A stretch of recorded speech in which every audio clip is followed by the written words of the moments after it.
अस्सलाम वालेकुम वरहमतुल्लाहि वबरकातुहू। Good morning to all students and welcome again in our online classes.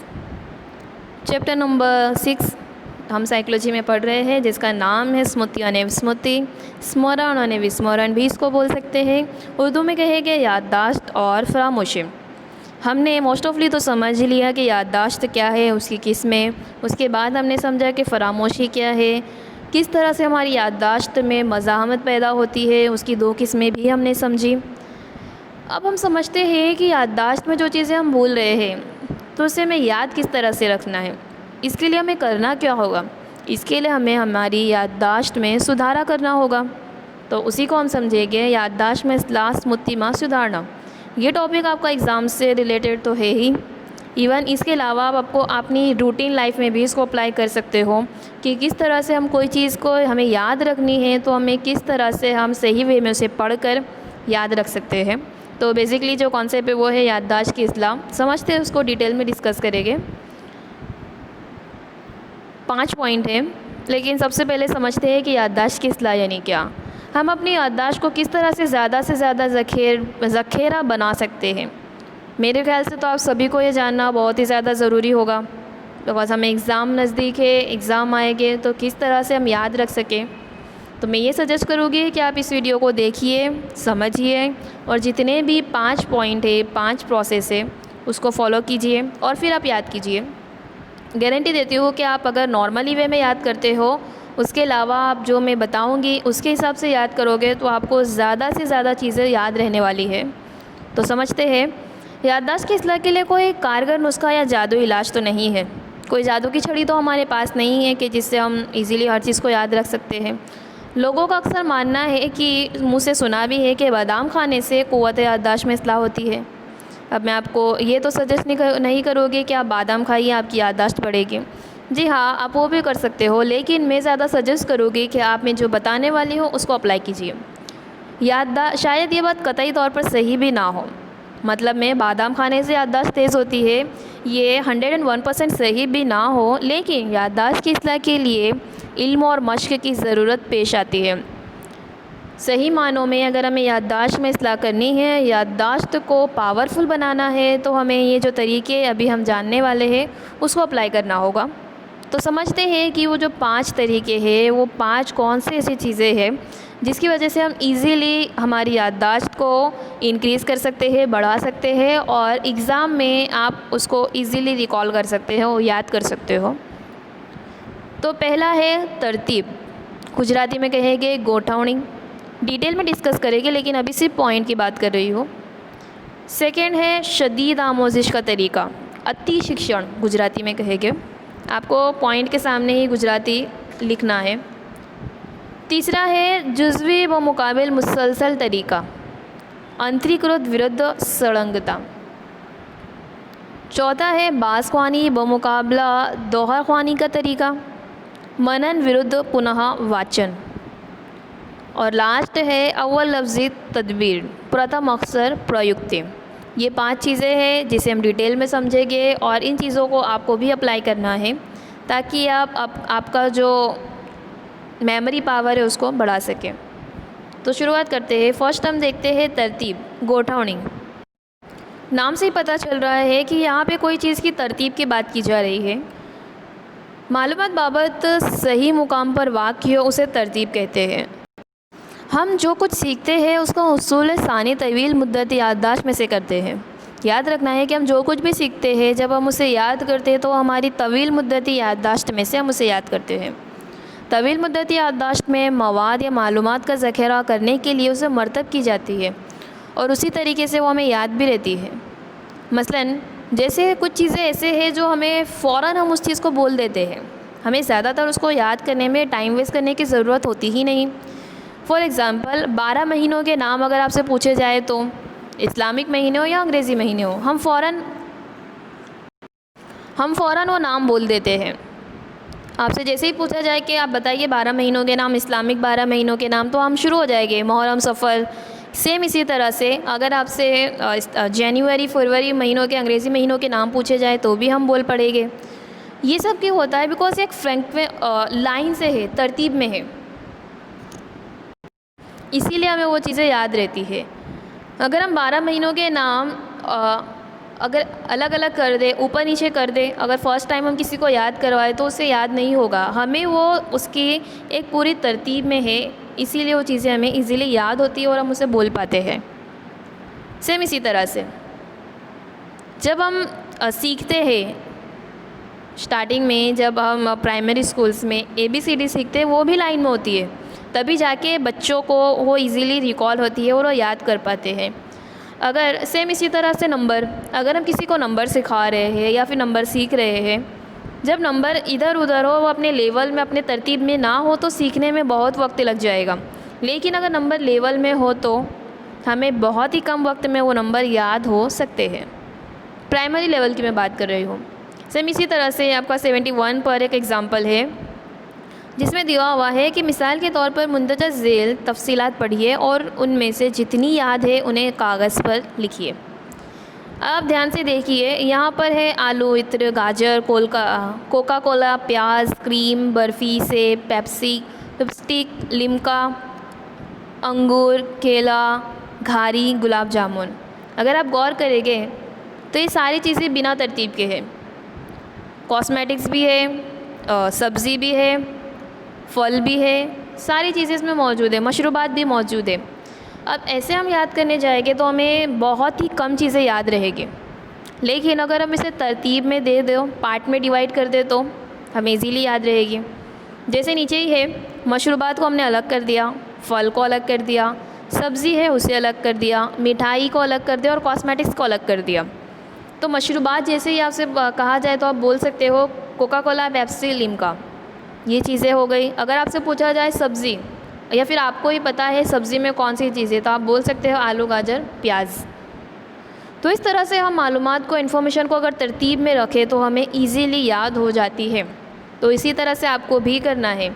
अगर आप कोई चैप्टर पढ़ने जा रहे हो और आप डायरेक्टली ये चैप्टर पढ़ोगे, ये टॉपिक पढ़ोगे याददाश्त की इस्लाह, तो क्या आपको इजीली समझ में आएगा? आप इजीली उसको याद रख सकते हो? नहीं, आपको तरतीब से पढ़ना होगा। आपको चैप्टर की शुरुआत में याददाश्त यानी क्या, उसके मरहले, उसके बाद याददाश्त की किस्में कौन सी है, उसके बाद तवील मुद्दत याददाश्त की किस्में कौन सी है, ये चीज़ें हमको समझना होगी। तो इसे कहते हैं तरतीब। आई होप कि आपको समझ में आया होगा और आप इस तरह से तरतीब के हिसाब से कोई भी चीज़ को याद करोगे। सेकेंड है अति शिक्षण, ओवर लर्निंग, शदीद आमोजिश का तरीका। मज़मून को मुकम्मल तौर पर सीख लेने के बाद अगर उसकी मश्क जारी रहे तो उसे शदीद आमोजिश कहते हैं। शदीद आमोजिश करना निहायत ही ज़रूरी है। अगर हमें कोई चीज़ को बहुत सही तरीके से याद करना हो तो वक्तन फ़ौक्तन उसे याद करें, उसे शदीद आमोजिश कहते हैं। मुतालबात से साबित हुआ है कि जब कोई फ़र्द किसी मज़मून का शदीद आमोजिश करता है तो सबक का इतलाफ़ निहायत ही मज़बूत बन जाता है। हम कोई चीज़ को बार बार पढ़ते हैं तो वो याददाश्त में, तवील मुद्दती याददाश्त में चला जाता है, तो हमें इजीली याद रहता है। आपको याद होगा कि जब प्राइमरी स्कूल में हम पढ़ते थे तब टीचर्स के ज़रिए गीत, नज़में, हमदो सना, गिनती, पहाड़े, वो किस तरह से याद किए जाते थे या करवाए जाते थे? जी हाँ, वो बार बार अति शिक्षण होता था। बार बार सारे बच्चे ज़ोर से वो बातें कहते थे और जो भी गीत है वो सारी चीज़ें हमें आज भी उसी लय में याद होती है। अगर मेरी बात का यकीन नहीं होता तो आप खुद अपनी लाइफ में देखें, हमें जो प्राइमरी लेवल पे सिखाया जाता था, फिर चाहे वो पहाड़े ही क्यों ना हो, नज़में ही क्यों ना हो, हम उसी वे में उसको याद रखते हैं। इसकी वजह क्या है? अति शिक्षण। क्या आज अभी जो आप क्वेश्चन आंसर याद करते हो, क्या आप उस तरीके से याद करते हो? नहीं, उस तरह से हम नहीं याद करते। हमारी मेथड थोड़ी गलत हो जाती है, इसीलिए वो हमें चीज़ें याद नहीं होती। तो अति शिक्षण कीजिए, ज़्यादा से ज़्यादा याद कीजिए। अब याद करने के भी तरीके हैं, वो भी हम आगे समझेंगे। सिर्फ हमें पढ़ना ही नहीं है, रटना नहीं है, उसे समझना है। तो अति शिक्षण हमने देखा। थर्ड है जज्बे व मुकाबिल मुसलसल, अंतरीकृत विरुद्ध सड़ंगता। हम देख चुके हैं कि इम्तिहान में अच्छा नतीजा हासिल करने के लिए तुलबा की कसीर तादाद मवाद को रट लेते हैं। क्या रटी हुई चीज़ हमें याद होगी? सही मानों में नहीं। याददाश्त से मुताल्लिक़ जो मुतालात हुए हैं उसमें देखा गया है कि किसी भी मुताले को, मवाद को एक ही नशिस्त में घंटों तक वक्फ़ा लिए बगैर तैयार करें उसकी बानिस्बत मुताले के मवाद को अलग अलग नशिस्तों में तकसीम करें तो बेहतर नतीजा याददाश्त की हैयत में हासिल होता है। एग्ज़ाम्पल के ज़रिए समझते हैं। कई लोग क्या करते हैं कि जब एग्ज़ाम नज़दीक होते हैं वो वक्त सुबह से तो शाम तक या फिर दोपहर तक कंटिन्यू पढ़ते ही रहते हैं। जो भी एग्ज़ाम हो उसको वो पढ़ते ही जाते हैं, इन शॉर्ट इस चीज़ को वो रट लेते हैं। लेकिन ये गलत है। अगर हमें एग्ज़ाम्स की प्रिपरेशन भी करनी है तो हमें टाइम को डिवाइड करना होगा कि ज़्यादा से ज़्यादा हम 45 मिनट्स पढ़ें। 45 मिनट के बाद तो वैसे भी सर्वे में है कि हमारे दिमाग में वो चीज़ें सही तरीके से नहीं आती है, हम कितनी चीज़ों को भूल जाते हैं। तो इसीलिए 45 मिनट्स पढ़िए। पढ़ने के बाद आप थोड़ा रेस्ट कीजिए या फिर कोई और काम कीजिए। आपको जिस चीज़ में इंटरेस्ट है वो काम कीजिए। अगर आपको गेम में इंटरेस्ट है, आपको कोई सीरियल देखना है, अब वो देखिए, लेकिन कुछ वक्त के लिए आपके माइंड को डाइवर्ट करने के लिए। देन फिर आप वापस जाके अपनी पढ़ाई को कंटिन्यू करिए। तो ये तरीका है, मुसलसल कंटिन्यू पढ़ने की बजाय आपको डिवाइड करना होगा। थोड़ा टाइम पढ़िए, फिर अपने मूड को फ्रेश कीजिए, देन आप वापस पढ़ने बैठिए। ठीक है, तो इस तरह से हमें कोई भी चीज़ को डिवाइड करके पढ़ना होता है। अगर आपको एक नई चीज़ सीखते हो तो आपको कोर्स होता है 1 साल 2 साल, इस तरह से पता है कि थोड़ा थोड़ा सीखेंगे तभी हम उसको सही तरीके से सीख पाएंगे। जैसे यहाँ पर एग्ज़ाम्पल है कि कोई मौसीकी, अगर किसी को संगीत म्यूज़िक सीखनी है तो वो भी 1 हफ़्ते तक मुसलसल रियाज़ नहीं करते। ऐसा करने से क्या होगा, उन्हें रियाज़ भी सही तरीके से नहीं होगा और उनकी आवाज़ को भी प्रॉब्लम हो सकती है। इसीलिए रोज़ाना 1 घंटा रियाज़ करने से ज़्यादा फ़ायदा होता है। सेम एक्सरसाइज के भी हम इसमें एग्ज़ाम्पल ले सकते हैं। तो इस तरह से कोई भी चीज़ अगर आप एग्ज़ाम के वक्त याद करने बैठ रहे हो तो मुसलसल उसको कंटिन्यू ना पढ़िए। जो भी थोड़ा टॉपिक है उसको पढ़कर थोड़ा मूड फ्रेश कीजिए, थोड़ा फ्रेश हो जाइए, फिर अगेन आप पढ़ने बैठिए। इस तरह से टाइम को डिवाइड करके आप पढ़िए, आपको ज़्यादा से ज़्यादा इसमें फ़ायदा होगा। चौथा है बास ख़्वानी बमुकाबिल दोहर ख़्वानी का तरीका। बास ख़्वानी मतलब मनन विरुद्ध पुनः वाचन। बास ख़्वानी का मतलब होता है कि हमने जो पढ़ा वो हम अपने मन में ही उसको याद करें, और दोहर ख़्वानी का मतलब होता है बार बार बुक में देखकर उस चीज़ को पढ़ें। दोनों में बहुत फ़र्क है। बास ख़्वानी बमुकाबला दोहर ख़्वानी में बास ख़्वानी ज़्यादा सूदमंद होती है। मैंने पहले ही कहा कि दोहर ख़्वानी मतलब रट लेना इन शॉर्ट, और बास ख़्वानी मतलब जो भी हमने पढ़ा उससे मनन करना, अपने ही मन में उसको याद करना। कई तलबा इम्तिहान की तैयारी के वक्त दरसी किताबों या नोट्स को पढ़ा करते हैं, बहुत ही ज़्यादा जो भी चीज़ें उसको पढ़ा करते हैं, पढ़ते ही रहते हैं। इससे हमें एग्ज़ाम के वक्त ज़्यादा याद नहीं होता। तो हमें करना क्या है, जब भी आप कोई चीज़ पढ़ो उसे बास ख़्वानी कीजिए, मनन कीजिए। अगर आप और ज़्यादा अच्छे से याद करना चाहते हो तो लिखिए। जैसे इसी टॉपिक का एग्ज़ाम्पल देती हूँ, इसमें 5 पॉइंट है, आपने 5 पॉइंट याद कर लिए। अब आपके पास 2 तरीके हैं, या तो आप वो 5 पॉइंट को बार बार रिपीट कीजिए, या फिर 5 पॉइंट को आपने एक बार अच्छे से समझ लिया उसे आप मन में रिवाइज़ कीजिए, या फिर कोई एक नोट में बॉल पेन से उसे नोट डाउन कीजिए और देखिए कि आपको कितना याद है। दोनों में बहुत फ़र्क है। आप जो लिख कर मनन करके याद करोगे वो आपको इजीली याद रहेगा। सर्वे भी हुए हैं, उससे भी यह पता चला है कि जो लोग पढ़ने के बाद उसको बाज़-याफ्त करते हैं तो वो ज़्यादा याद रख पाते हैं, और जो लोग रट लेते हैं, बार बार रटा करते हैं, वो चीज़ें भूल जाते हैं। बुक में आपको मिल जाएगा पेज नंबर 72 पर A.E. गेट्स नामी एक नफ्सियात दां है जिन्होंने 2 ग्रुप का मुताला किया था। दोनों ग्रुप में एक ग्रुप ने बार बार पढ़ाई की, सिर्फ पढ़ाई की, और दूसरा जो ग्रुप था उसने बाज़-याफ्त किया। तो जिसने सिर्फ पढ़ाई की थी उन्हें 20% जितना ही याद रहा था, लेकिन जिसने बास ख़्वानी की थी उन्हें 80% जितना याद रहा था। तो इसी तरह सर्वे से भी आप देख सकते हो कि कितना डिफरेंस है। हमें क्या करना है, सिर्फ हमारी पढ़ाई के मेथड को चेंज करना है। 5वां हम देखते हैं अव्वल लफ्ज़ी तरतीब, प्रथम अक्षर प्रयुक्ति। हमें अक्सर मालूमात या सवालों के जवाब याद रखने हो और हम कोई लफ्ज़ या मजमू अल्फाज तैयार कर ले तो हमें आसानी से याद रहते हैं। इस तरीके को अव्वल लफ्ज़ी तरतीब कहते हैं। इन शॉर्ट कि अगर आप कोई टॉपिक याद कर रहे हो उसमें बहुत सारे पॉइंट है, वो सारे पॉइंट तो आपको याद नहीं रहेंगे, तो आपको क्या करना है, हर लफ्ज़ का एक पहला अक्षर आपको लेना है और उसके ज़रिए आपको 5 से लफ्ज़ जितने भी पॉइंट है उसको एक कोई भी एक छोटा सा लफ्ज़ बनाना है जो आप याद रख सकें। जैसे यहाँ पर एग्ज़ाम्पल देखते हैं, एक है PQRS T और दूसरा है TZH। अभी तो आपको ये पता नहीं क्या है, लेकिन इसको समझते हैं। PQRS T ये जो है ये भी 5 पॉइंट है जिसे शॉर्ट में आप इजीली याद रख सकते हो। यही है अव्वल लफ्ज़ी तदबीर।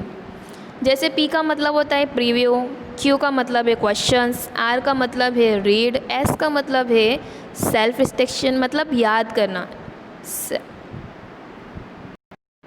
R का मतलब है रीड और S का मतलब है सेल्फ रिसिटेशन और T का मतलब है टेस्ट। पेज नंबर 72 पर हमारा जो नेक्स्ट टॉपिक है वो इसी के बेस पर है। तो ये चीज़ें हम इजीली इसको याद रख सकते हैं। और जो नेक्स्ट है नीचे वाला वो है TZH।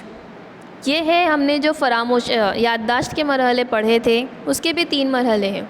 अगर हमें 3 मरहले नहीं याद होते हैं, बहुत ही ज़्यादा हार्ड है, तो हम क्या करेंगे, टी का मतलब होगा ताख़ुज़, Z का मीनिंग होगा ज़ख़ीरा अंदोज़ी और H का मतलब होगा हुस्न सानी। तो जब हम ये चीज़ इस तरह से लफ्ज़ी तरतीब में उसको याद करेंगे तो हम आराम से एग्ज़ाम में उसको याद कर पाएंगे।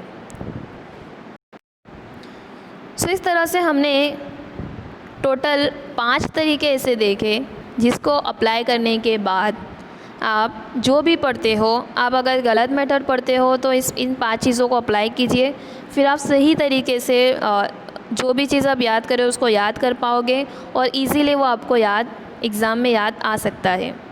So thank you. वीडियो को अगेन देखिए, रिपीट समझिए और जितने भी पॉइंट हैं 5 पॉइंट आपको आपकी नोट में नोट डाउन करने हैं। उसके सामने गुजराती भी लिखना है क्योंकि क्वेश्चंस आपके गुजराती में ही आएंगे।